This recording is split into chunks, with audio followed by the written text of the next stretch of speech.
soal kayak soal kita kan satu berarti 225.000 ya. Iya. Itu apa? Gimana ya? Kayak refleksi apa ya? Kayak jaraknya antar ketinggian sama jarak itu gimana mas? Soalnya kan peta kontur kan itu kayak apa menggambarkan ketinggian tempat gitu ya. Ya gitu mas. Oke, gini. Jadi untuk mengetahui jarak kontur yang perlu teman-teman pahami adalah dalam satu peta ini itu skala yang digunakan sama. Jadi kalau teman-teman harus lihat skalanya di sini skalanya kan 1/25.000. Berarti semua yang ada di isi peta ini itu skalanya 1/25.000. Nah, terus hubungannya sama kontur tadi apa? Kan kontur kan menandakan ketinggian tempat ya kan. Nah, hubungannya sama kontur tadi itu gini. Jadi di sini kita harus lihat selang konturnya atau interval konturnya. Nah, ini karena skalanya 1/25.000, maka selang konturnya atau interval konturnya adalah 12,5 meter. Jadi biasanya interval kontur itu adalah setengah dari skalanya. Jadi kalau skalanya 25.000, intervalnya adalah 12,5 atau biasanya dibulatkan ke 10 meter. Nah, nanti kalau skalanya 1/50.000 misalnya, berarti interval konturnya adalah 25 meter dan seterusnya. Nah, terus yang perlu teman-teman pahami adalah di sini kan konturnya itu nggak semua jaraknya sama antara satu garis dengan yang lainnya. Ada garis yang renggang seperti ini, ada juga garis yang rapat kayak gini, ya kan? Nah, di sini artinya apa? Artinya adalah jarak garis ini ke garis ini itu menandakan dari daerah sini ke daerah sini itu berarti ada perbedaan ketinggian sebesar 12,5 meter gitu. Nah, kalau dari sini ke sini landai berarti naik atau turunnya dari sini ke sini sebanyak 12,5 meter itu kan berarti bisa ditempuh dengan jarak yang cukup jauh. Berbeda dengan yang ada di sini. Kalau yang ada di sini berarti untuk menempuh kenaikan atau turunan sebesar 12,5 meter dia hanya sekian ini. Kita harus tak perjelas ya, coba tak perbesar. Nah, artinya apa? Jadi kalau dari sini ke sini karena jarak antar garisnya jauh, berarti ini dia bisa disebut dengan landai. Tapi kalau dari sini, kalau kayak gini kan curam. Nah, terus untuk tahu jaraknya itu seberapa, ya sama dengan yang menghitung apa tadi namanya, yang di soal pretest jarak desa, jarak antara satu desa ke desa yang lain. Nah, kita bisa pakai cara itu. Misalnya kita pengen tahu kalau dari sini ke sini itu jaraknya berapa meter sih? Bukan jarak ininya ya, bukan jarak beda tingginya ya, tapi jauhnya, jarak horizontalnya. Nah, untuk tahu berarti kita ukur aja pakai penggaris dari sini ke sini itu berapa senti. Misal dari sini ke sini itu 1 senti. Nah, 1 senti tadi skalanya berapa? Skalanya kan 1/25.000. Jadi kalau 1 senti di peta itu sama dengan 25.000 cm di kenyataan. Nah, berarti 1 cm di sini,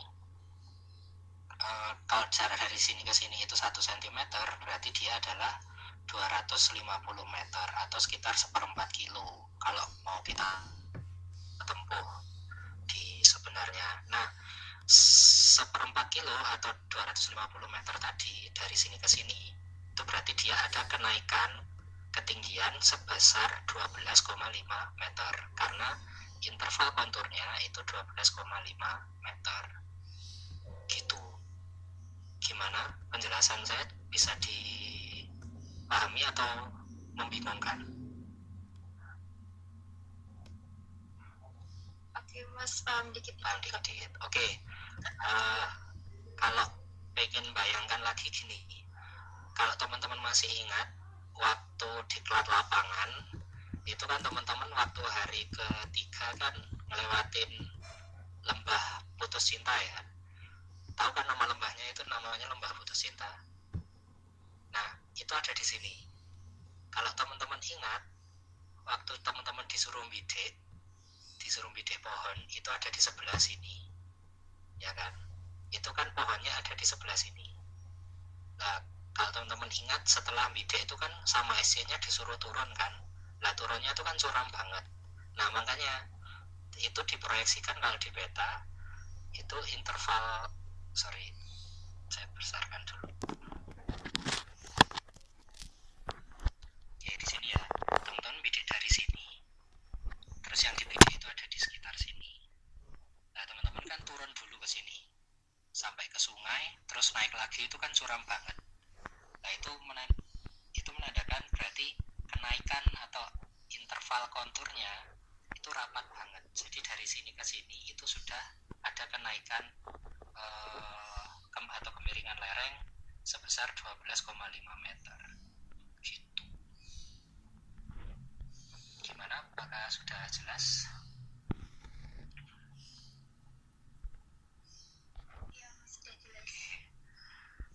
Oh ya, terus tambahan sedikit terkait tadi ya, perbedaan azimut sama biring. Saya lupa masukkan ke PowerPoint. Saya tampilkan langsung di sini aja.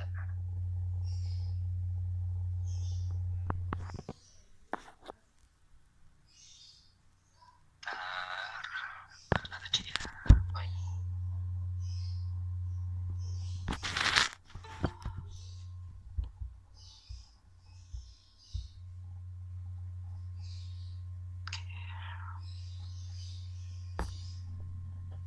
Nah, ini jadi perbedaan antara azimut dan biring.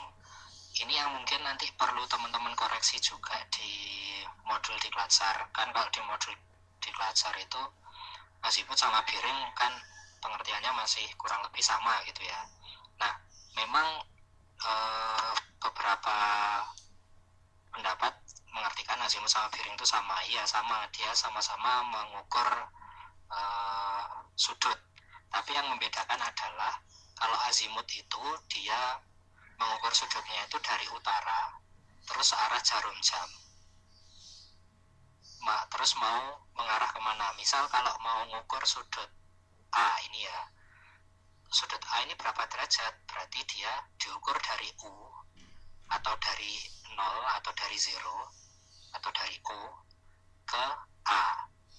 Nah, ini yang garis merah ini ya. Nah, ini berapa derajat? Di situ OA berarti dia 60 derajat. Kemudian kalau mau mengukur ke B, berarti dia dari utara sini. Ditarik sudutnya ke garis B. Berarti 135 derajat. Kalau mau mengukur C, ya berarti dari U ini ditarik sudutnya ke C. Sebesar 235 derajat. Kalau mau ke D, berarti juga dari U ini ditarik searah jarum jam ke D, ke garis D, gitu ya. Itu kalau azimut. Nah, kalau biring itu dia mengukur jaraknya itu dari arah utara atau selatan ke barat atau timur. Jadi misal kalau kita mau mengukur garis A ini berapa derajat? Nah, karena dia lebih dekat ke arah utara, berarti kita mengukurnya dari arah utara ke A, yang garis biru ini ya. Nah, itu 60 derajat. Nah, nulisnya juga beda. Kalau azimut itu langsung ditulis aja OA adalah 60 derajat. Tapi kalau biring itu ditulisnya OA kemudian dia ditarik dari arah mata angin mana. Nah, ini karena dia lebih dekat ke utara, berarti utara atau N atau North. Kemudian 60 derajat, terus dia ditariknya kemana? Ke barat atau ke timur. Nah, ini dia ditariknya ke timur. Jadi N 60 derajat East. Gitu ya. Kemudian kalau mau ngukur garis B ini dia berapa derajat. Nah, itu ngukurnya dari yang paling dekat dengan B. Yang paling dekat dengan B itu utara atau selatan? Yang paling dekat dengan B itu adalah selatan. Nah, terus dari selatan dia mengarah kemana? Ke timur atau ke barat? Nah, dari selatan kan dia lebih dekat ke timur. Berarti kita arahkan garisnya itu ke timur. Nah, berarti untuk menemukan sudutnya, nulisnya juga OB S karena dia ditarik dari selatan. Kemudian 45 derajat adalah besar sudutnya, ini 45 derajat. Kemudian ini east, timur, karena dia ditarik ke arah timur. Yang OC dan OD ini juga gitu, sama. Jadi dia lebih dekat ke timur, ke utara atau ke selatan. Kemudian dia garisnya ini mengarah ke barat atau timur.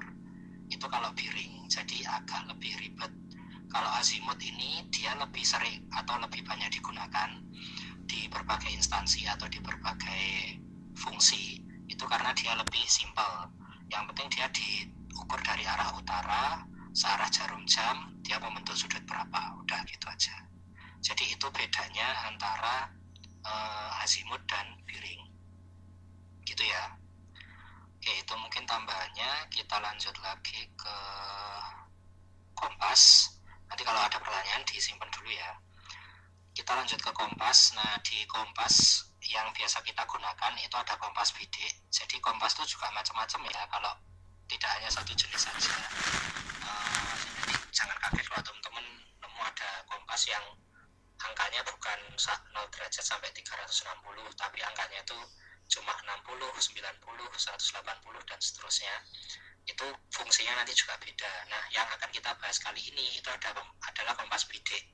Yang selain kompas bidik itu macam-macam, ada kompas geologi, ada kompas militer dan sebagainya. Itu fungsinya nanti beda-beda lagi. Nah, kalau di kompas bidik ada beberapa komponen yang perlu teman-teman pahami. Yang pertama adalah base atau dasarnya. Kemudian ada cover. Cover ini yang berfungsi untuk menutup dan melindungi komponen kompas yang lain. Nah, ini di gambar ini covernya kebetulan sedang dibuka, ya kan. Kemudian di bagian tengah cover itu ada kawat bidik. Kawat bidik ini yang fungsinya nanti untuk meluruskan objek yang sedang teman-teman bidik. Kemudian ada slot titik bidik malam yang warnanya ada sedikit kehijauan di sini. Oh, bentar, saya besarkan dulu ya. Oke. Nah, di slot titik bidik malam ini yang warnanya agak kehijauan ini, termasuk yang ada di sini garis hijau ini, dan di panah arah utara ini, jadi 1, 2, 3, 4 ini biasanya dia ada fosfornya atau bahan lain yang bisa terang ketika gelap, karena nanti fungsinya akan dibaca ketika malam hari. Kemudian ada panah magnetik. Nah, ini yang menunjukkan arah utara. Kemudian garis hijau nanti akan saya jelaskan fungsinya untuk kompas malam. Kemudian ada celah bidik. Celah bidik ini ada di pembidik ya. Jadi di pembidik itu ada dua komponen, ada celah bidik dan lensa. Celah bidik ini untuk meluruskan dengan kawat bidik. Kemudian lensa ini untuk melihat ke bawah, ke derajat sudut yang dituju. Kemudian ada dudukan ibu jari, fungsinya untuk memasukkan ibu jari untuk memegang kompas agar agar stabil. Kemudian ada piringan azimut. Piringan azimut ini biasanya berupa kaca yang fungsinya untuk melindungi bagian dalam kompas. Kemudian ada cincin gerigi, ini nanti untuk yang memutar garis hijau yang akan kita gunakan untuk kompas malam. Nah, kemudian untuk cara untuk memegang kompas itu ada dua. Yang pertama adalah apa ya namanya, saya lupa. Oh ya, dirapatkan ke dagu yang pertama. Kemudian yang kedua adalah dipegang lurus.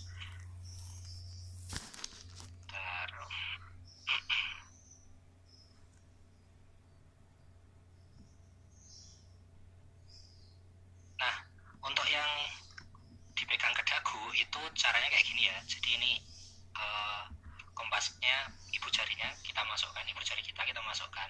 Kemudian telunjuknya ini kita gunakan untuk menahan bagian depan kompas ini, gini. Kemudian ini dibuka sekitar 90 derajat covernya. Ini untuk yang siang hari ya, untuk penggunaan kompas siang hari. Ini 90 derajat. Nah, kemudian nanti yang ini itu sekitar 45 derajat. Nah, kemudian kita rapatkan ke jigs itu apa ya, dagu, dirapatkan ke dagu, jadi kayak gini. Nah, kemudian langsung kita incar sudut yang kita cari. Ini cara yang pertama. Kemudian cara yang kedua itu dibuka penuh covernya, tapi ibu jari tetap masuk ke dalam. Kemudian telunjuk ini kelihatan nggak ya? Kelihatan kan ya? Nah, telunjuk ini dia lurus dengan bagian dasar kompasnya. Kemudian bagian tangan yang kiri itu memegang kompas juga kayak gini. Nah, jadi cara pegangnya seperti ini. Ini cara yang kedua. Nah, ini biasanya kalau kita bisa melihat sudut kompas itu kita sambil melihat peta yang ada di sebelah kita. Jadi kita membidik tapi tidak menggunakan lensanya ini. Itu bisa pakai cara yang kedua. Tapi kalau kita mau membidik pakai lensa, ya berarti pakai cara yang pertama tadi. Gitu. Itu untuk penggunaan kompas di siang hari. Sedangkan untuk penggunaan kompas di malam hari itu sedikit berbeda dengan di siang hari. Kalau di malam hari tutupnya ini kita buka penuh, ya kan? Kemudian kita cari dulu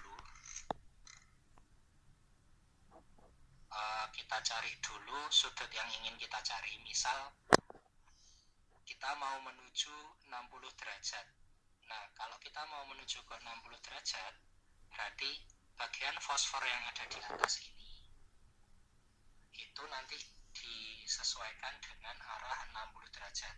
Maksudnya gini, jadi kita harus cari dulu arah utara. Kan tadi panah yang arah utara itu juga sudah kelihatan, sudah ada fosfornya. Nah, kemudian fosfor yang ada di atas ini itu diarahkan ke 60 derajat, ya kan? Kemudian nanti fosfor yang ada di panah utara ini itu ketika berjalan nanti dia harus tetap mampat dengan fosfor yang ada di atas ini. Sedangkan arah yang kita tuju nanti itu lurus dengan fosfor yang ada di atas ini. Jadi ketika itu nanti bisa teman-teman praktekkan, arah yang teman-teman tuju pasti sudah tepat, walaupun ketika di malam hari teman-teman nggak bisa lihat sekitar, maksudnya dalam kondisi gelap ya. Jadi yang penting adalah fosfor yang ada di arah utara ini bisa mampat dengan yang ada di atas ini. Mungkin saya tunjukkan pakai ini lagi aja.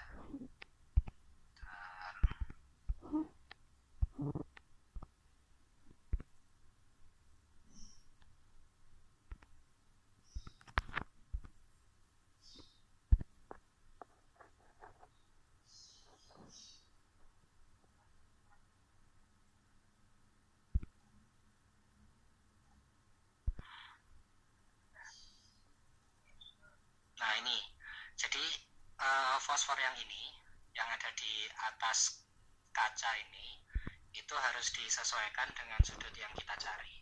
Kemudian nanti arah utaranya itu nanti ketika sudah mulai berjalan, ini arah fosfor yang ada di sini itu harus rapat dengan fosfor yang ada di sini.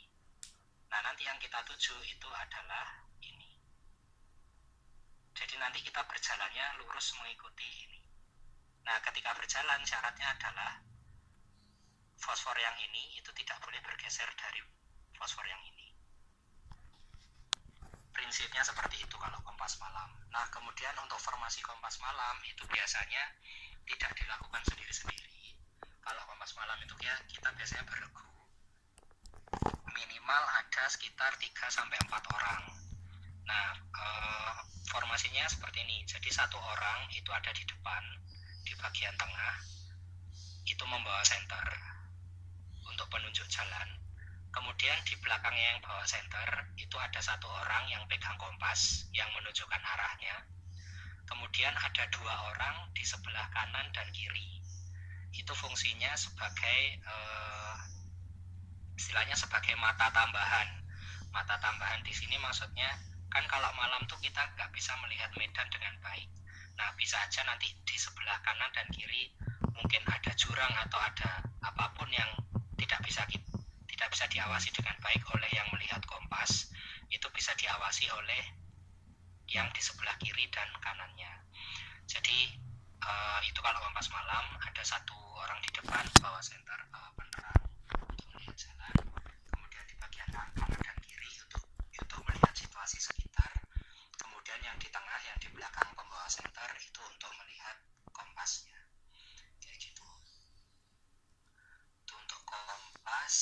Nah, terus kemudian kalau aplikasi kompas di peta, bagaimana cara mengaplikasikan kompas di peta? Itu caranya adalah tinggal gini. Jadi tadi kan ada pertanyaan juga di pretest ya, caranya orientasi medan menggunakan peta itu kayak gimana. Yang pertama adalah kita harus melihat sekitar, kita cari objek yang bisa kita amati dengan baik. Nah, syarat objeknya adalah objek itu harus objek yang tidak bergerak. Bisa pohon, bisa gunung, bisa pemukiman, atau yang lainnya. Nah, yang tidak boleh adalah objek-objek yang bergerak, misalnya sepeda motor, kemudian mobil, manusia, dan sebagainya. Itu jangan dijadikan objek bidikan.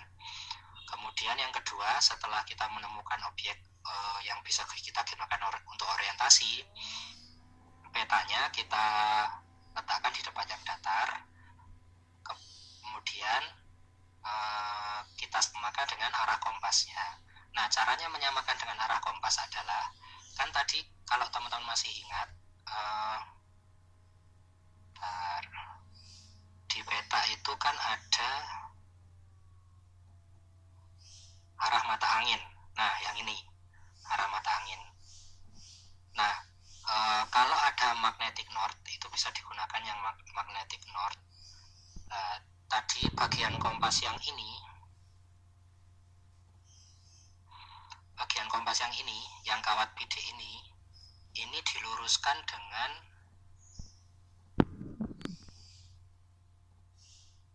magnetic north ini.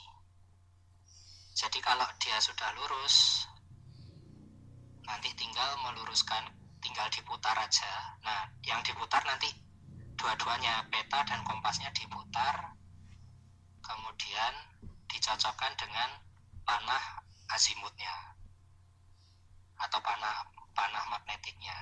Jadi kalau nanti panah magnetik sudah menunjukkan arah utara, sudah lurus dengan kawat bidik, dan sudah lurus dengan utara magnetik yang ada di peta, itu berarti orientasi petanya sudah tepat. Seperti itu. Kemudian lanjut lagi kita ke protaktor.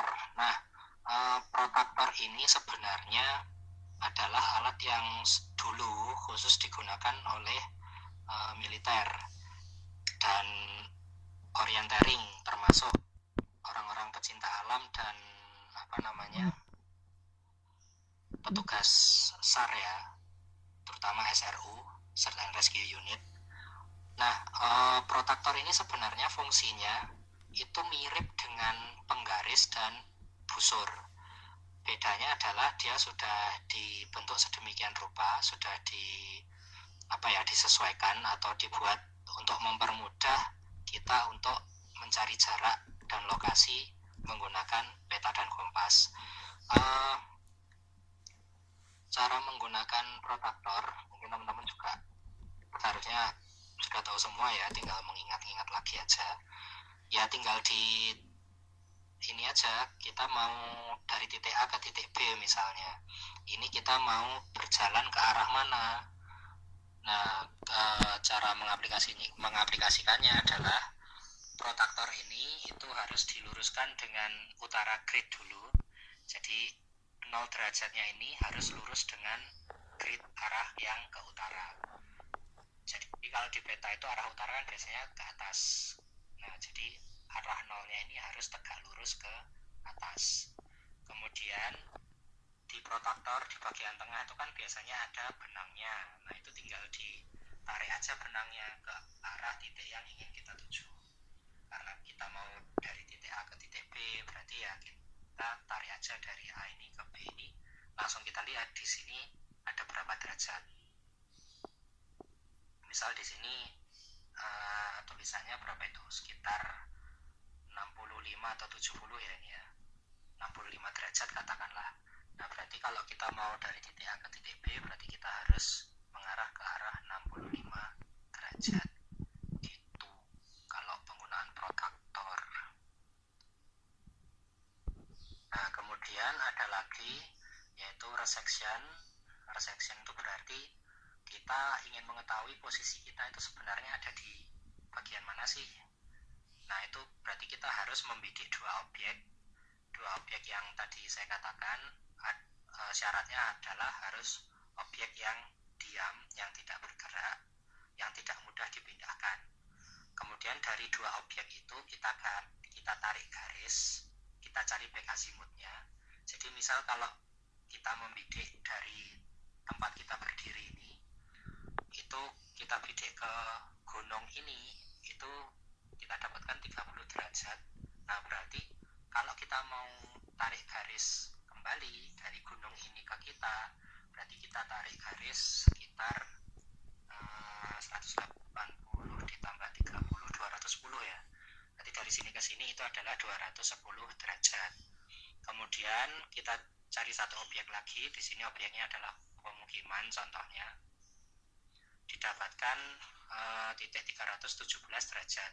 Nah, berarti kalau kita mau nyari posisi kita dari pemukiman ini ke kita adalah 317 dikurangi 180.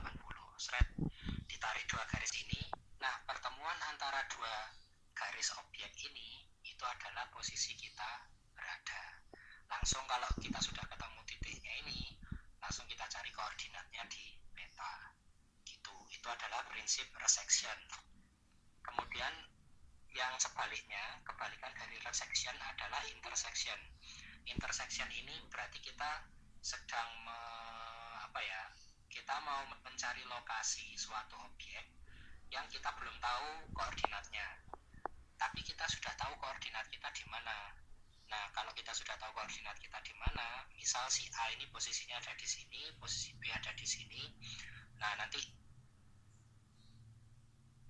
tinggal dibidik aja objeknya itu kemana.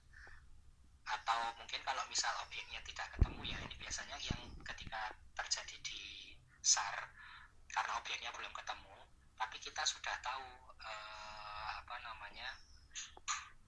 kita sudah bawa peta dan sudah ada informasi lewat HT misalnya. Dari posisi A misalnya silakan bidik 60 derajat, sedangkan dari posisi B silakan bidik 285 derajat. Nah, pertemuan antara dua garis ini itu adalah objek yang sedang teman-teman cari. Gitu. Jadi perbedaannya antara resection dan intersection. Kalau resection ini teman-teman mencari posisi teman-teman sendiri. Kalau intersection teman-teman mencari posisi objek yang akan dituju. Syaratnya kalau intersection adalah teman-teman harus sudah tahu posisi antara dua orang yang akan membidik tadi. Gitu. Nah, kemudian kembali lagi, kalau bicara peta dan kompas itu berkaitan erat dengan yang namanya koordinat. Nah, koordinat tadi kalau teman-teman masih ingat, itu ada dua sistem yang biasa dipakai. Yang pertama namanya adalah sistem koordinat geografis, dan yang satunya lagi namanya adalah sistem koordinat UTM. Sistem koordinat geografis itu menggunakan garis bujur dan garis lintang. Nah, biasanya satuan yang digunakan dalam sistem koordinat geografis itu ada derajat, menit, dan detik. Di sini saya contohkan yang bagian bawah aja biar gampang dilihat ya. Nah, di sini Bisa teman-teman lihat, jelas ya?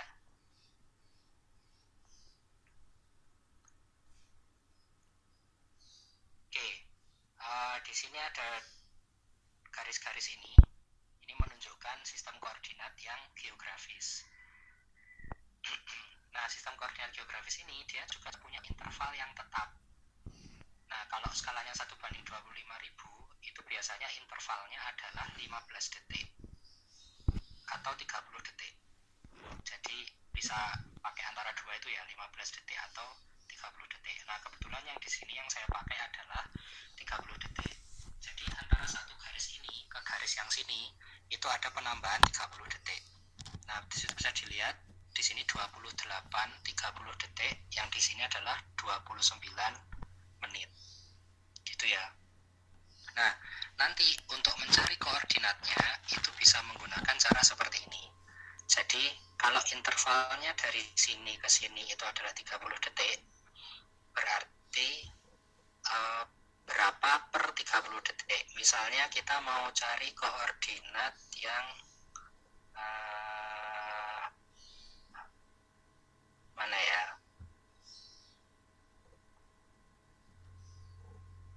Bentar.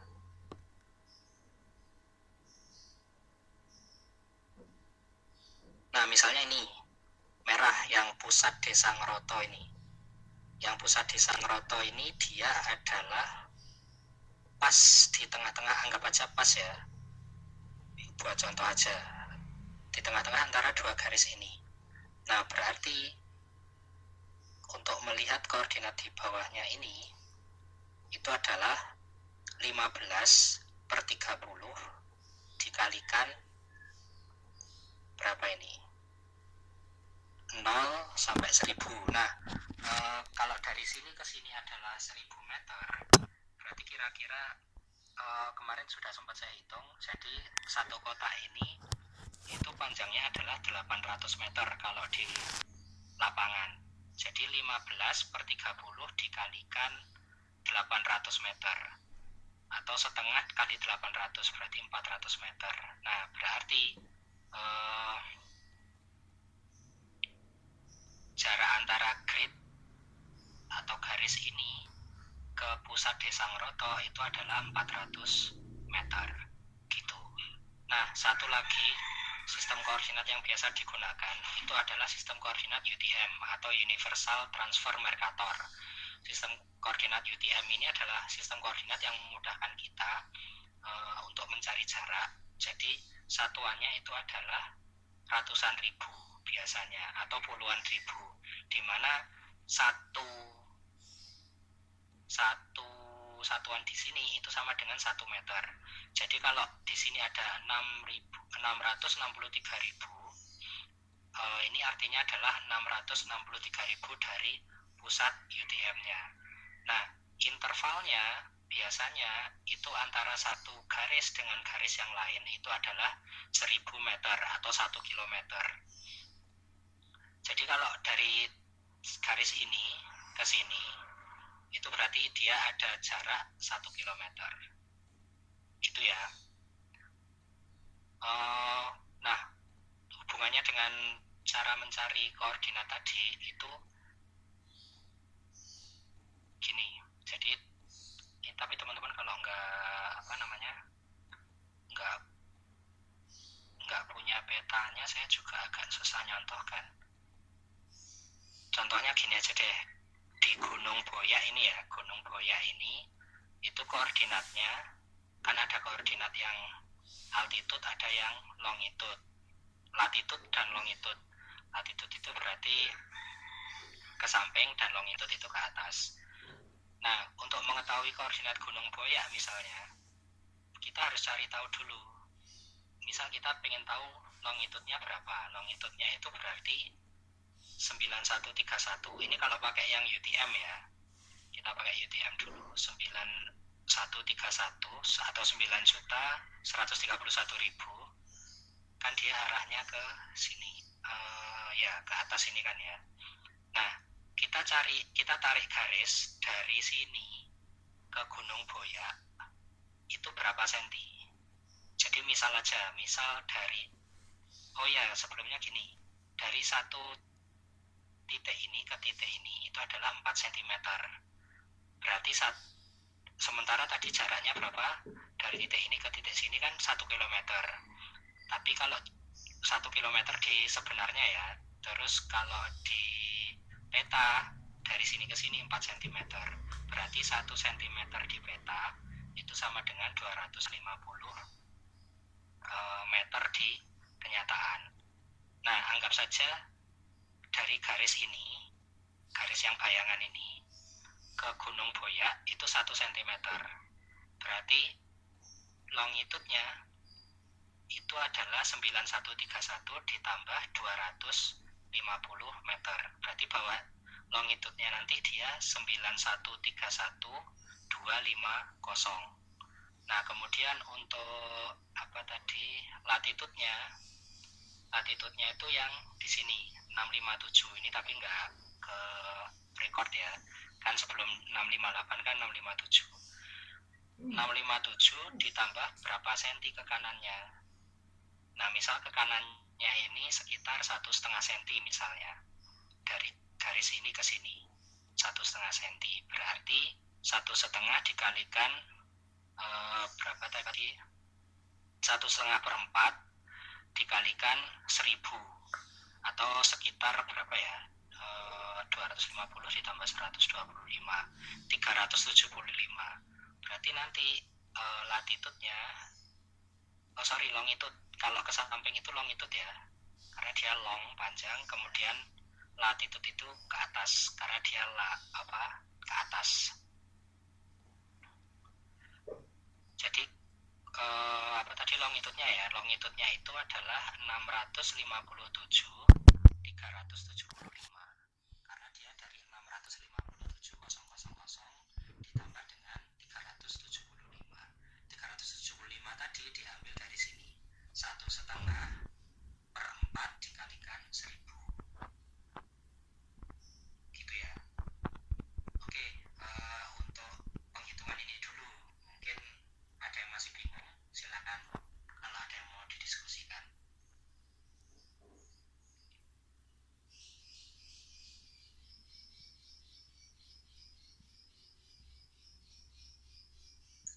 Gimana buat teman-teman yang lain?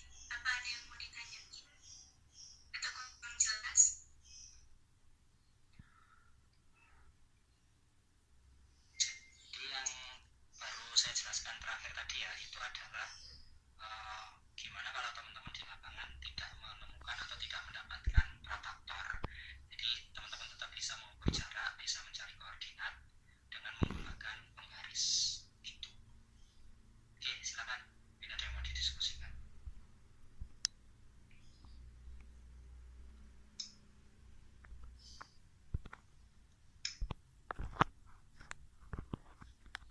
Jelas atau belas?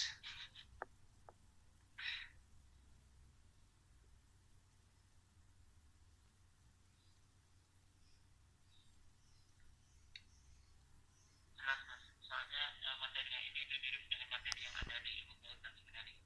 Oh iya, siap. Ya, teman-teman kelautan kan ada pakai ArcGIS juga kan ya, pakai ArcGIS, pakai QGIS. Nah, ini prinsipnya mirip kan ya? Ya, betul Mas. Di pertanian juga begitu soalnya. Jadi mungkin teman-teman pertanian, saya lihat kalau nggak salah dokternya banyak anak pertanian ya. Kalau udah dapat Stella, mata kuliah Stella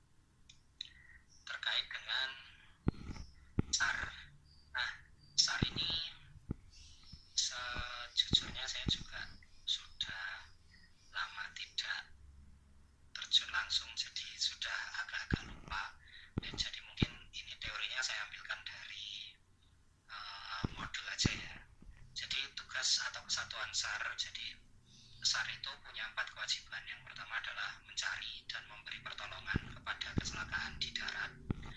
Kemudian yang kedua adalah bentar, saya tampilkan dulu, belum share screen lagi ya.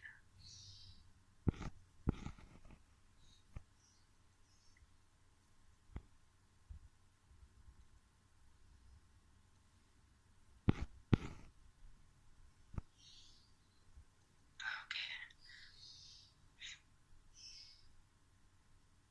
SAR ini dia punya 4 tugas. Yang pertama adalah mencari dan memberi pertolongan kepada kecelakaan di darat. Kemudian yang kedua adalah memberi pertolongan kepada kecelakaan di pesawat udara, seperti yang mungkin teman-teman juga sudah tahu yang baru terjadi ya, yang Sriwijaya Air itu SJ 182. Kemudian mencari dan memberi pertolongan kepada kecelakaan di atas maupun di bawah permukaan laut. Dan yang terakhir adalah mencari dan memberi pertolongan kepada manusia, baik sebelum maupun sesudah terjadi kecelakaan atau bencana alam. Nah, beberapa hal yang perlu diperhatikan adalah sebelum kita melakukan search and rescue, yang paling penting yang perlu dilakukan sesuai yang kita pelajari sebelumnya tadi terkait navigasi darat, kita harus tahu dulu lokasi korban dan lokasi kejadiannya. Jadi kita ambil contoh yang baru terjadi aja ya, kayak kecelakaan pesawat kemarin. Untuk melakukan search and rescue, pasti yang pertama dicari adalah titik terakhir dari pesawat itu sebelum jatuh. Misal di radar itu dia posisi terakhirnya di mana. Nah, dari situ kita bisa cari kira-kira pesawat itu nanti kalau jatuh ada di area mana, atau dari titik terakhir itu kira-kira luasan pencariannya seberapa, apakah 1 km atau cukup 500 meter dan seterusnya. Kemudian kalau lokasi korban sudah dicari, yang kedua yang perlu diperhatikan adalah metode pencariannya. Metode pencarian ini macam-macam ya, jadi beda kecelakaan atau beda kejadian itu pasti beda metode. Misalnya kalau bencana alam itu metode pencariannya ya kita langsung ke lokasi, kemudian langsung kita sisir dari pusat kejadian menyeluruh, jadi sesuai arah mata angin kita cari korbannya. Tapi kalau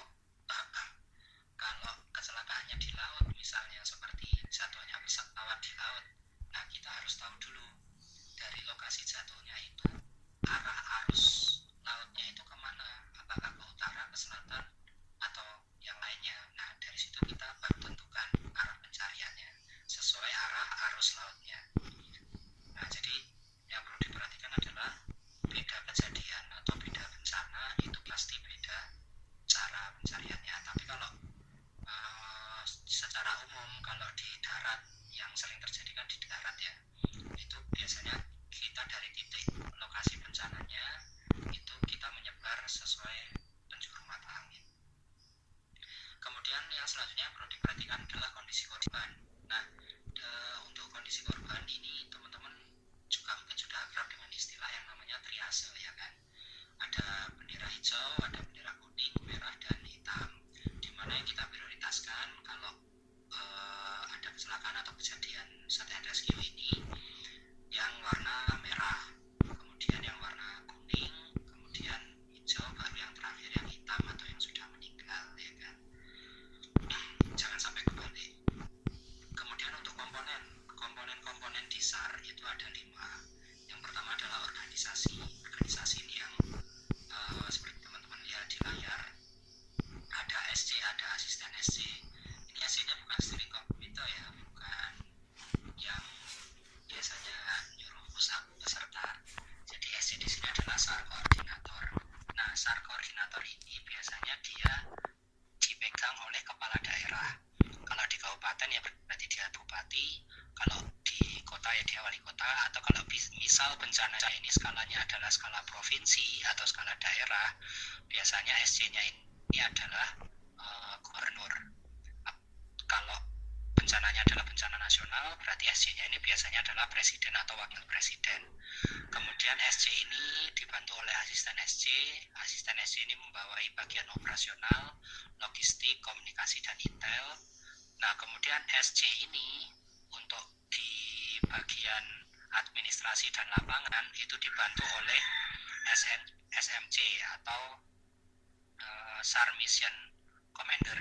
SAR Mission Commander ini itu biasanya dipegang oleh BPBD atau Basarnas atau yang lebih kompeten. Misalnya kalau pandemi ini dianggap bencana misalnya ya, berarti SMC-nya ini adalah Menkes atau Menteri Kesehatan misalnya, seperti itu.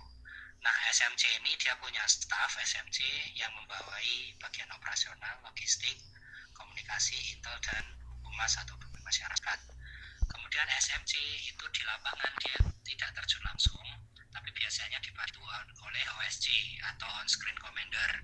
Nah, OSC ini biasanya adalah orang-orang yang sudah punya keahlian baik dari fisik dan mental dan juga pengetahuan untuk melaksanakan tugas-tugas di lapangan. OSC ini dia fungsinya sebagai ketua dari kegiatan-kegiatan yang ada di lapangan. Nah, kemudian OSC itu dibantu oleh banyak SRU. SRU ini nama atau Search and Rescue Unit. Nah, Search and Rescue Unit itu tergantung fungsinya.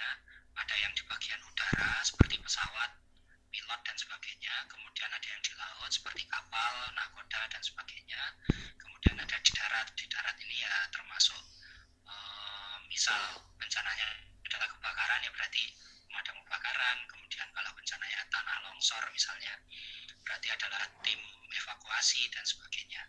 Jadi ini adalah organisasinya. Kemudian fasilitas ini juga penting dalam melakukan SAR karena kita tidak mungkin bergerak tanpa logistik dan sarana dan prasarana. Ini juga harus lengkap, jadi dan harus disesuaikan dengan kejadiannya. Misalnya kalau kita mau melakukan SAR di laut, ya otomatis kita harus punya tabung oksigen, alat menyelam dan sebagainya. Kalau kita mau SAR di darat, ya kita harus punya misalnya kayak sepatu boot, kemudian alat pencari korban, misalnya alat komunikasi, HT dan sebagainya. Kemudian yang ketiga itu adalah komunikasi. Komunikasi ini disediakan untuk mendeteksi, penjagaan, pengendalian, mendukung dan menjaga kerjasama selama sistem SAR diaktifkan. Nah, komunikasi yang biasa dipakai untuk di SAR ini adalah komunikasi udara. Kenapa komunikasi udara? Karena komunikasi udara ini sampai sekarang dianggap paling efektif karena tidak tergantung oleh misalnya kalau kita pakai HP itu kan masih ada sinyal. Sinyal ini kan ya dipakai sinyal juga sih. Maksud saya kalau pakai handphone atau pakai gawai yang biasa teman-teman gunakan itu kan sinyal tuh banyak faktor yang bisa mengganggu, misal mati listrik atau gangguan yang ada di operator dan lain sebagainya. Tapi kalau pakai komunikasi udara menggunakan HT misalnya itu lebih minim gangguan karena yang kita gunakan adalah sinyal satelit atau sinyal dari transmitter kayak gitu. Kemudian perawatan darurat. Nah, perawatan darurat ini juga harus dilakukan oleh tim SAR. Makanya tim SAR itu juga biasanya sudah punya keahlian berupa perawatan darurat di lapangan atau kita biasa menyebut dengan PPKS Lab ya. PPKS Lab. Jadi perawatan darurat ini misalnya ada korban cedera atau korban yang harus dievakuasi tapi harus mendapatkan penanganan terlebih dahulu. Nah, ini tim SAR ini bisa melakukan penanganan sebelum dibawa ke tempat yang lebih aman. Kemudian yang terakhir untuk komponen SAR itu ada dokumentasi. Dokumentasi ini tidak terbatas hanya di foto ataupun video atau gambar, tapi dokumentasi di sini juga menyeluruh mulai dari dokumentasi administrasi, catatan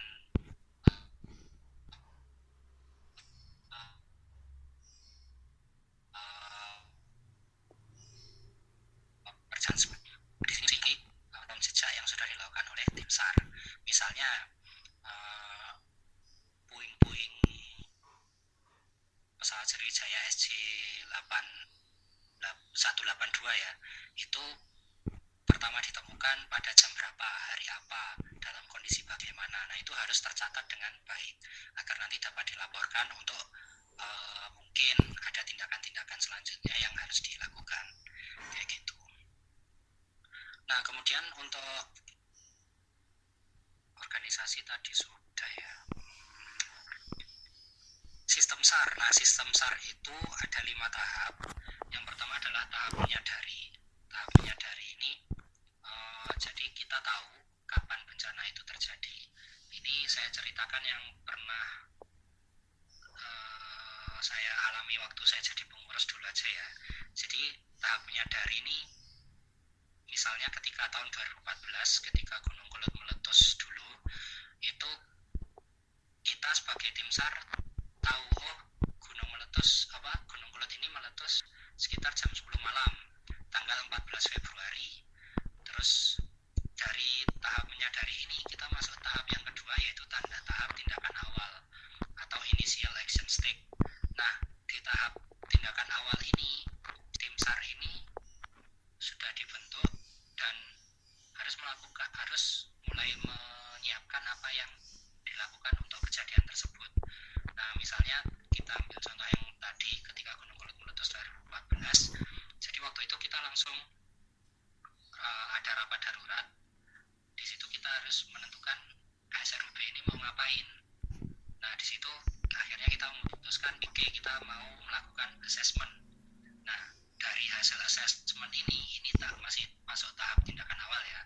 Jadi ada tim assessment yang berangkat ke sana melakukan dokumentasi baik secara visual maupun tulisan, terus melaporkan dari bencana Gunung Kelut yang sudah terjadi itu kondisinya di desa Ngantang itu seperti ini. Nah dari hasil asesmen tadi dilakukan tahap yang ketiga, yaitu tahap perencanaan. Nah di tahap perencanaan ini kita harus sudah mulai tahu apa yang dilakukan. Jadi misal tadi bencananya adalah Gunung Kelut yang meletus. Nah jadi gimana cara kita melakukan search and rescue itu harus disesuaikan dengan kejadian itu tadi dan lokasinya tadi, termasuk tadi yang sempat saya singgung di awal, kita harus punya petanya, jadi kayak peta lereng atau peta apapun yang mendukung kita sehingga kita bisa tahu jalur mana saja yang bisa ditempuh dan jalur mana saja yang harus dihindari. Kemudian kalau sudah selesai merencanakan, masuk tahap yang keempat, yaitu tahap operasi. Tahap operasi ini berarti kita sudah terjun ke lapangan, mau berapa hari, berapa banyak personel yang diturunkan, itu harus jelas. Kemudian yang terakhir adalah tahap pengakhiran. Tahap pengakhiran ini kalau semua tugas sudah dilaksanakan, semua tim kembali berkumpul. Nah sebelum dibubarkan biasanya ada yang namanya debriefing. Debriefing ini adalah mengembalikan kondisi mental dan fisik dari tim SAR agar tidak mengalami trauma atau yang sering kita sebut dengan istilahnya ada PTSD atau Post Traumatic Stress Disorder. Nah biasanya PTSD ini terjadi atau dialami oleh orang-orang yang sudah terlalu lama berada di kondisi bencana atau kondisi perang. Nah agar hal ini tidak terjadi pada tim SAR, maka mereka perlu di debriefing. Debriefing ini kegiatannya macam-macam ya, bisa rekreasi, bisa outbound, atau apapun yang bisa mengembalikan kondisi fisik dan mental dari tim SAR yang sudah bertugas gitu. Jadi itu sekilas mengenai SAR yang mungkin sudah teman-teman tahu juga. Jadi ini hanya mengulang saja, mengembalikan ingatan mungkin kalau yang lupa ya. Itu mungkin yang bisa saya sampaikan, kurang lebihnya saya mohon maaf. Saya kembalikan ke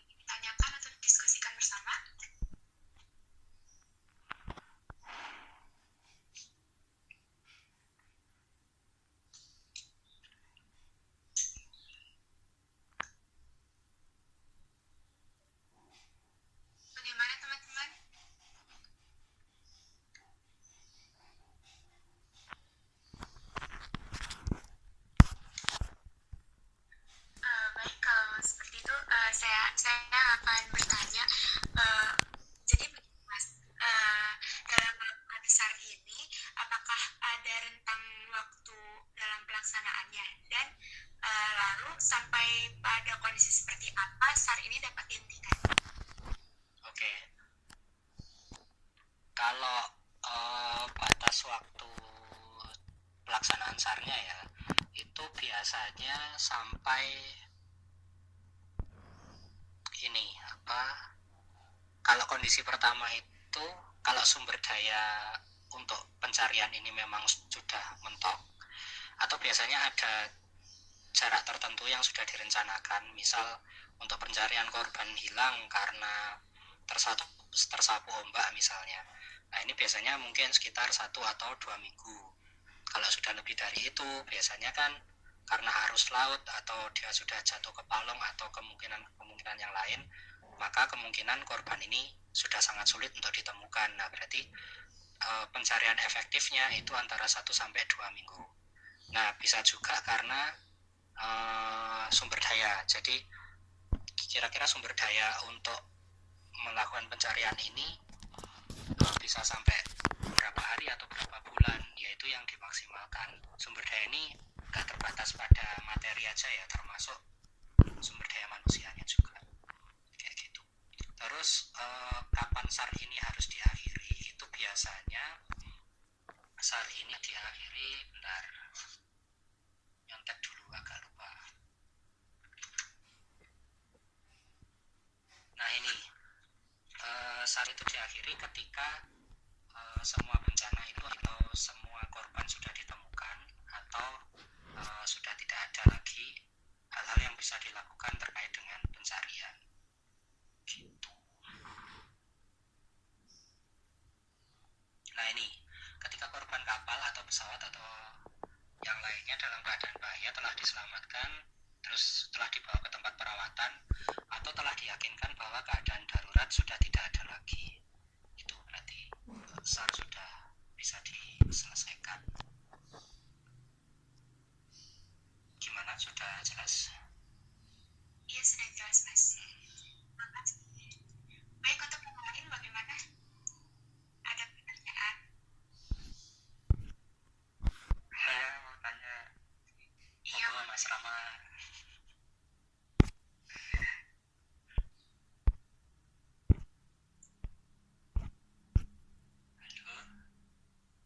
Tanya piring Mas. Nah, oh iya piring. Kebanyakan kita kan pakai azimut. Nah, sedangkan untuk penggunaan bearing sendiri itu pada kondisi seperti apa, atau lembaga, atau kenapa sih kok adanya bearing gitu? Makanya terima kasih. Oke, saya juga kurang paham ya, maksudnya ini biasa digunakan di kondisi yang seperti apa, tapi kayaknya bearing ini digunakan untuk mempermudah aja sih, soalnya kadang-kadang kan ada hal-hal tertentu atau kondisi tertentu yang membuat kita kesulitan untuk menggunakan azimut. Misalnya aja apa ya, keterbatasan lokasi, misal kita ada di tempat yang terlalu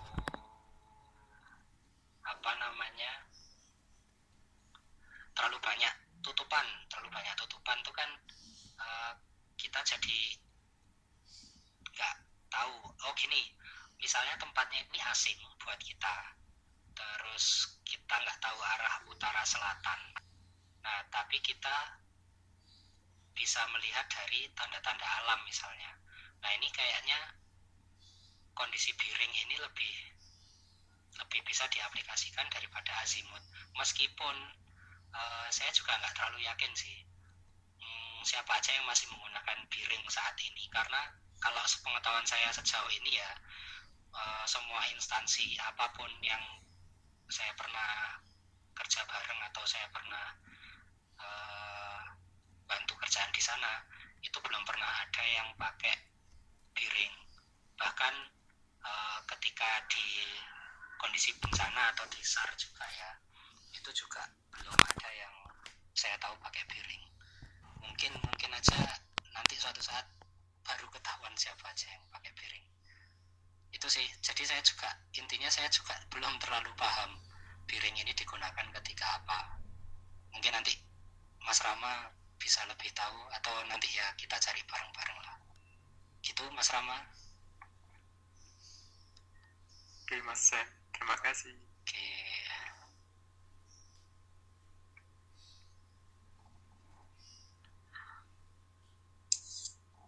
Baik, gimana untuk yang lain selain Mas Rama?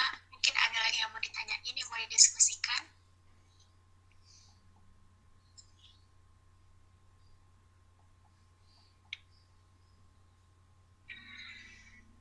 Saya mau tanya lagi Mas Sam.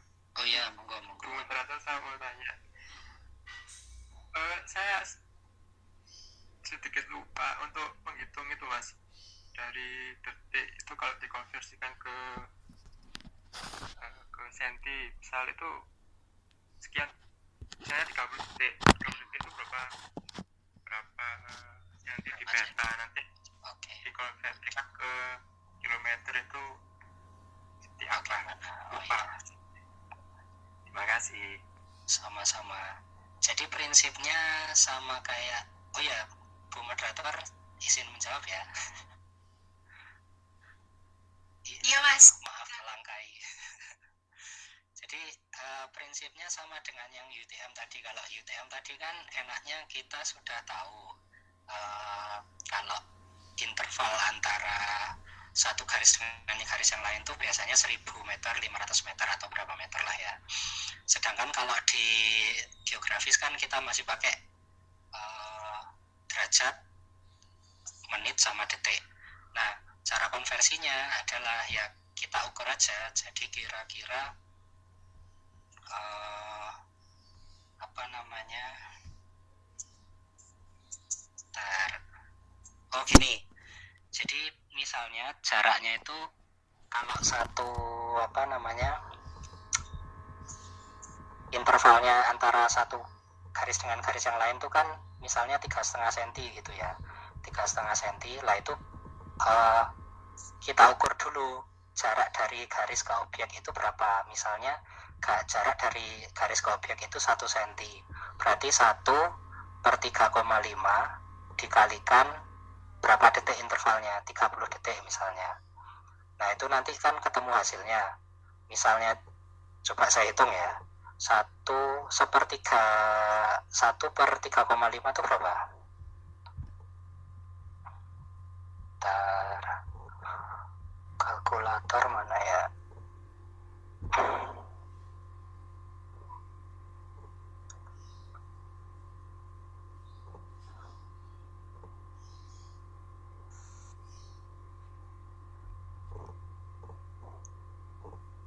Oke, coba saya share screen aja ya.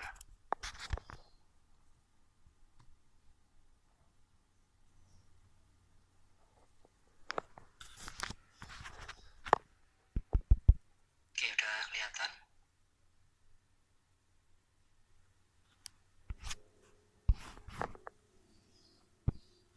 Sudah Mas. Oke, sip. Gini, kita pakai contoh ini aja. Ini kan jarak garis sini ke sini kan dia 30 detik. Nah, kemudian misalnya objeknya itu ada di sini misalnya. Nah, yang setelah kita ukur ternyata jarak dari sini ke sini itu 1 cm. Nah, terus jarak dari titik ini ke titik ini itu kalau pakai penggaris ternyata 3,5 cm. Berarti untuk menghitung berapa meternya ini tadi, itu berarti 1/3,5 dikalikan 30. Jadi jarak dari sini ke sini dibagi jarak dari sini ke sini dikalikan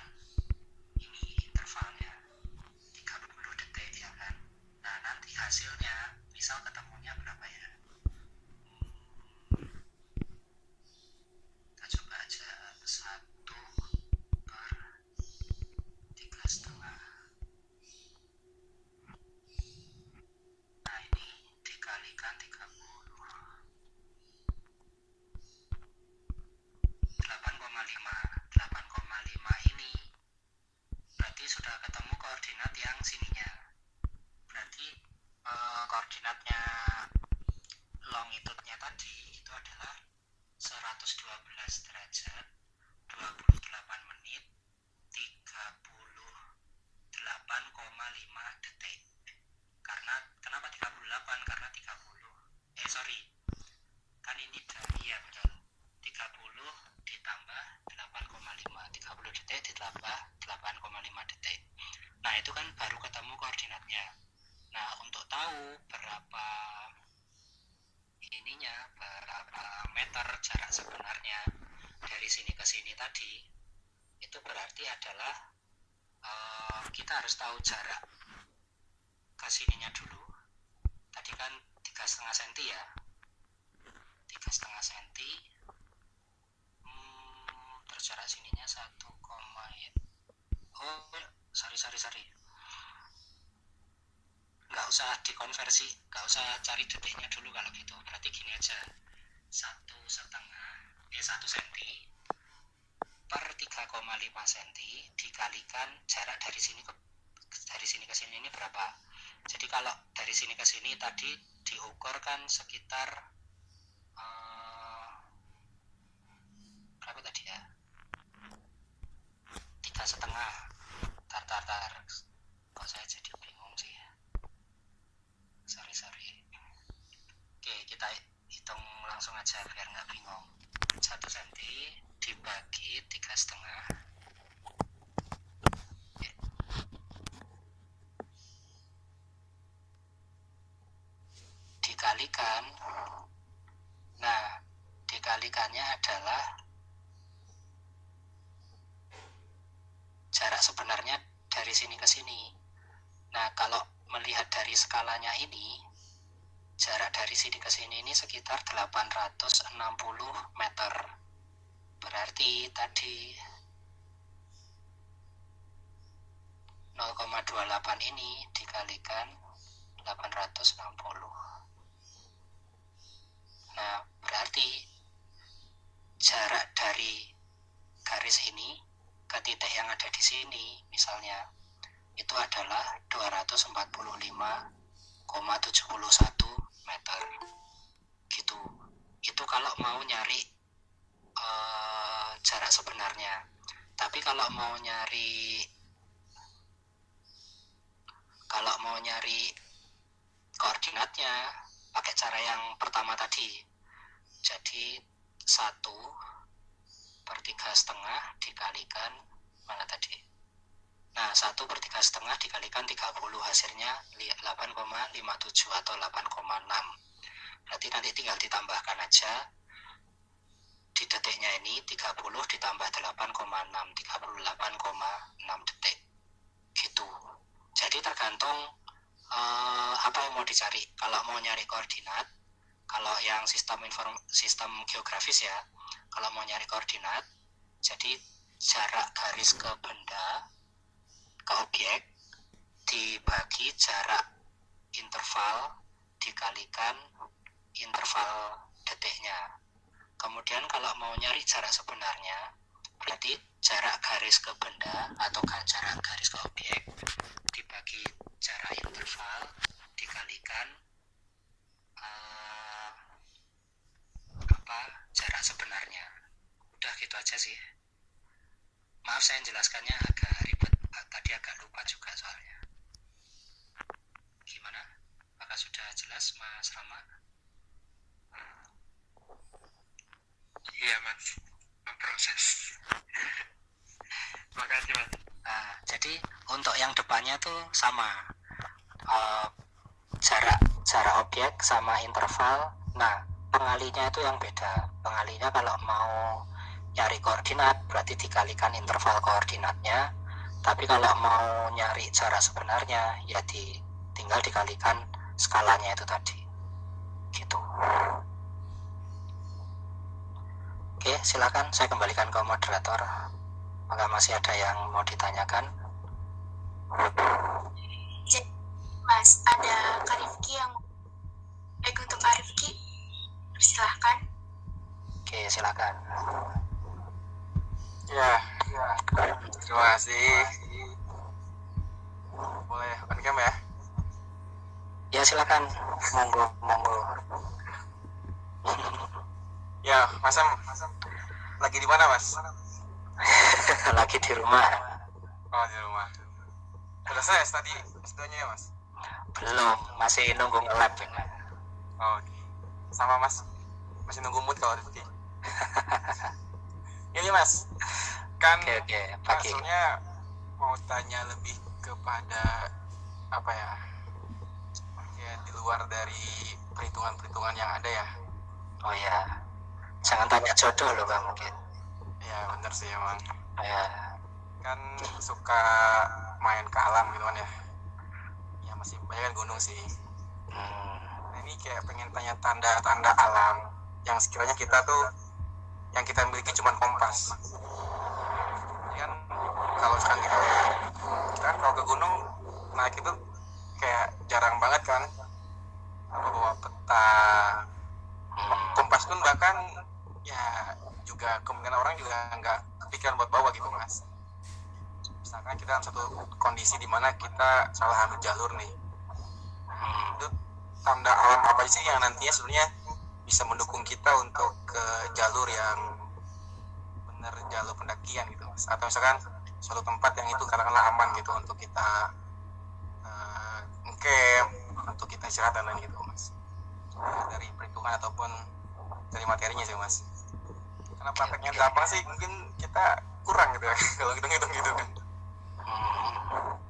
Gitu Mas. gimana moderator? Bisa langsung saya jawab? Iya boleh Mas, bisa langsung dijawab. Oke, gini, kalau pengalaman naik gunung sih sebenarnya kayaknya lebih seringan Rifki daripada saya ya. Saya juga udah lama nggak naik gunung. Cuma kalau saya pribadi sih gini, kalau naik gunung itu kan biasanya kita pasti cari jalan yang atau jalur yang memang sudah ada misalnya. Kan jarang kan kita buka jalur baru. Kemudian kalau naik gunung, kalau saya pribadi, saya nggak berani berangkat tanpa orang yang sudah pengalaman. Jadi istilahnya apa ya, kita prepare di awal aja. Kalau misal nggak ada orang yang sudah pengalaman, ya berarti saya harus bawa peralatan navigasi yang cukup lengkap, entah itu kompas, peta, atau yang lainnya. Atau mungkin sekarang kan sudah ada smartphone berarti kita bisa pakai fasilitas kayak Google Map, Avenza Map, dan sebagainya. Nah, kalau misal terpaksa akhirnya kita nyasar atau gimana ya, kalau saya pribadi sih memang belum pakai pandu gunung. Oke, kalau saya pribadi sih terus terang belum pernah nyasar ya di gunung ya. Pernah kemalaman doang, tapi intinya sih gini, kalau misal saya nyasar dan saya nggak tahu kemana harus melangkah, ya saya biasanya kan diam dulu di situ gitu. Jadi di titik di mana saya merasa saya nyasar itu ya udah saya di situ. Kalau saya tahu jalan kembalinya, maksudnya kalau saya tahu saya datang dari arah mana, ya saya akan menempuh jalan yang saya lewatin sebelumnya gitu. Tapi kalau saya nggak tahu, misal sudah kemalaman atau yang lainnya, terus nggak bawa kompas dan seterusnya, ya saya biasanya daripada resikonya lebih besar nyasar di tempat yang lebih nggak saya tahu atau terasing bagi saya, ya saya mending diam di situ gitu. Terus kalau misal terkait tanda alam yang paling umum sih biasanya kalau di gunung itu yang saya tahu biasanya lumut itu biasanya dia kalau di pohon ya itu biasanya paling banyak ada di sisi sebelah barat gitu. Jadi kenapa di sebelah barat? Karena kan kalau pagi itu matahari biasanya dari bagian timur, jadi yang diterangi pagi hari itu kan bagian timur. Nah, lumut itu karena dia suka di tempat-tempat yang cenderung lembab dan tidak terkena sinar matahari, itu biasanya dia ada di sebelah baratnya pohon, karena dia kalau sore itu kan biasanya antara sudah ketutup sama pohon yang lain atau dia sudah sinar matahari itu kan sudah redup gitu ya gitu. Jadi kalau di alam sih atau di lahan yang paling kelihatan itu adalah lumut. Kemudian bisa juga arah sungai atau arah air mengalir. Contohnya kayak gini.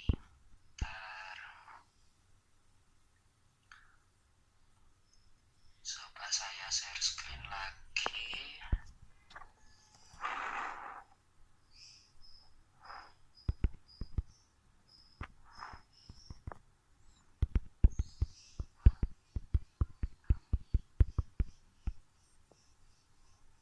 Nah, yang dimaksud arah sungai atau arah air mengalir tadi, semisal kita naik gunung, minimal kan kita tahu kita naik gunung itu ada di sisi mananya lereng, ya kan, sisi mananya lereng. Nah, misal kayak di daerah Karangploso ini, kalau saya naik ke atas, ini kan lerengnya Gunung Arjuno yang warna merah ini.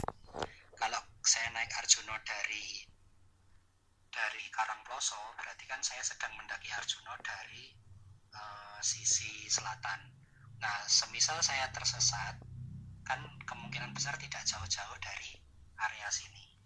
Kalau pengen saya bingung mana arah utara mana selatan, ya saya cari aja kira-kira daerah cekungan atau daerah apa ya istilahnya, saya agak lupa. Daerah cekungannya gunung ini yang dilewati airnya ini mengarah kemana? Karena dia ada di sisi selatannya Arjuno, berarti kemungkinan air ini dia akan mengarah ke aliran air ini dia akan mengarah ke selatan. Dari situ saya bisa tahu kalau arah selatannya itu di mana, arah utaranya di mana. Itu sih mungkin yang pernah saya alami sendiri. Tapi kalau secara teori yang mungkin pernah disampaikan atau pernah ini sama pendaki-pendaki yang sudah profesional, saya malah kurang tahu. Saya mungkin ya itu aja sih, sebatas itu aja kalau di alam. Tuh. Mungkin sudah cukup jelas atau kurang, Mas Rifki? Ya, Mas. Kalau untuk air sih, aliran air tuh baru didengerin gitu.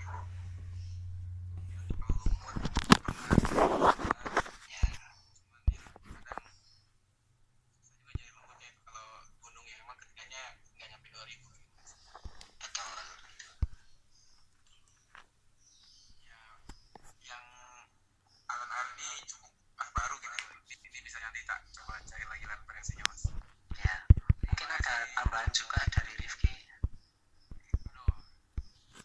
Masih untuk Aku makasih ya Mas. Oke, sama-sama. Lanjut. Baik, untuk selanjutnya apa ada yang mau tanya lagi? Izin bertanya. Iya, boleh. Halo Mas. Halo. Mau nanya nih Mas, kan tadi Masnya sempat dikit tuh ngebahas sama informasi geografis. Ya, itu tadi masih nggak jelas ngedengerin buku apa, boleh di soal yang tentang itu Mas? Yang bagian mananya? Atau semuanya?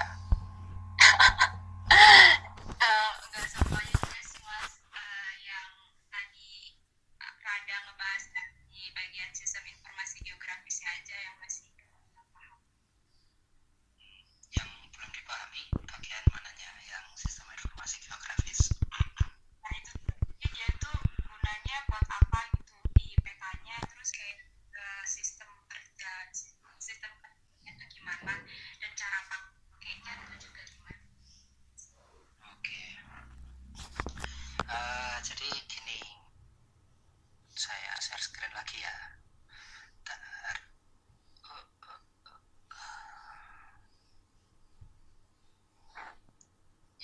kasih atas pertanyaannya. Jadi terima kasih juga itu mengingatkan saya tadi belum menjelaskan kenapa kok ada dua sistem geografis tadi ya. Jadi gini, sistem informasi sampean, sistem koordinat itu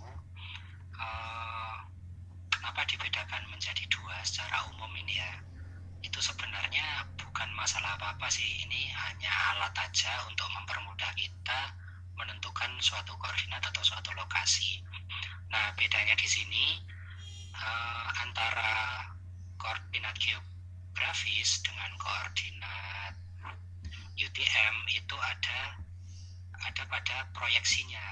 Jadi kalau geografis itu ini biasa juga kalau teman-teman mungkin sudah ketika dijelaskan di diklat ya, kalau pernah dengar istilah Carfax. Nah, yang menggunakan sistem Carfax itu adalah sistemnya geografis. Nah, makanya kalau di sistem geografis ini dia biasanya kotak-kotaknya ini kalau teman-teman cocokkan dengan protaktor itu biasanya besarnya pas sesuai dengan skalanya. Tapi kalau pakai UTM itu biasanya antara protaktor dengan kotaknya ini, dengan Carfax-nya atau dengan gridnya ini jadi kurang pas. Nah, terus kemudian proyeksinya ini juga beda. Kalau geografis dia proyeksinya itu dari garis lintang dan garis bujur. Nah, seperti yang kita tahu kalau garis bintang sama garis lintang sama garis bujur itu kan dia adalah garisnya itu kan dari bumi yang bulat tepat itu tetap di istilahnya tetap dibentuk seperti itu. Jadi dia proyeksinya itu tetap dalam bentuk bumi ketika bentuk yang sebenarnya gitu. Nah, sedangkan kalau UTM ini itu adalah bumi ini yang bentuknya bulat tepat tadi itu diproyeksikan didatarkan dulu. Jadi buminya didatarkan dulu baru dia dikasih garis-garis gitu. Nah, makanya kalau kelemahannya sistem koordinat UTM itu ketika kita ada di dekat dengan garis khatulistiwa itu biasanya koordinatnya bisa akurat, tapi semakin mendekati daerah kutub itu biasanya ada pergeseran. Nah, jadi nanti biasanya ada rumusnya lagi beda, nggak langsung ditambahkan tapi nggak langsung dibagi sama kali tadi, tapi mungkin ada penambahan tadi. Jadi ada pergeseran gitu karena bentuk bumi yang bulat tepat tadi itu berusaha didatarkan baru dikasih grid. Itu kalau UTM. Nah, kalau si geografis itu bentuk buminya tetap. Jadi dia hanya bumi tadi dibagi berdasarkan garis-garis tadi, di mana satu grid atau satu Carfax ini itu mewakili satuan detik atau menit tertentu gitu. Nah, kalau si UTM tadi bedanya adalah dalam satu grid itu biasanya dia mewakili 1 derajat, tapi tergantung skala juga gitu. Itu mungkin apakah sudah jelas? Iya, Mas. Makasih, Mas. Oke.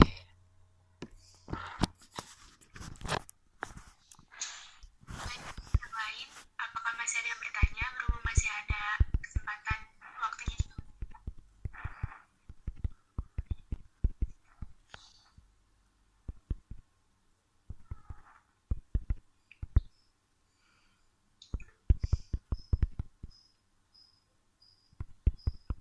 Oh, ini ada Zakia mau tanya. Boleh Zakia, silahkan.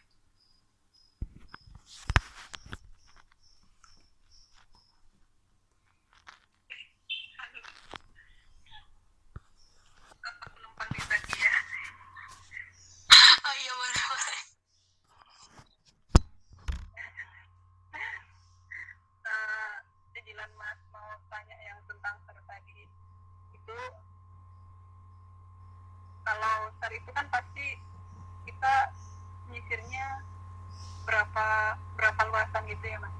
Nah itu buat penentuannya gimana Mas? Atau apa? tadi udah dijelasin Mas. Buat penentuan luasannya itu gimana? Penentuan luasannya? Iya. Kalau melakukan penyisiran.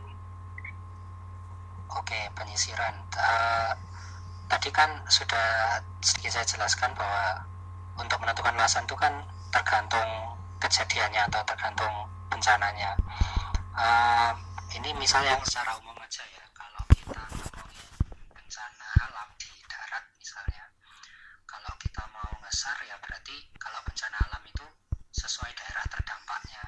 Misal kalau daerah terdampaknya, kalau misal di Gunung Kelut kemarin aja, misal daerah terdampaknya ini ada di 3 desa misalnya yang kena lahar atau material yang terangkat ke atas, misal kayak batu-batuan kan sempat di daerah Ngantang di desa Pandansari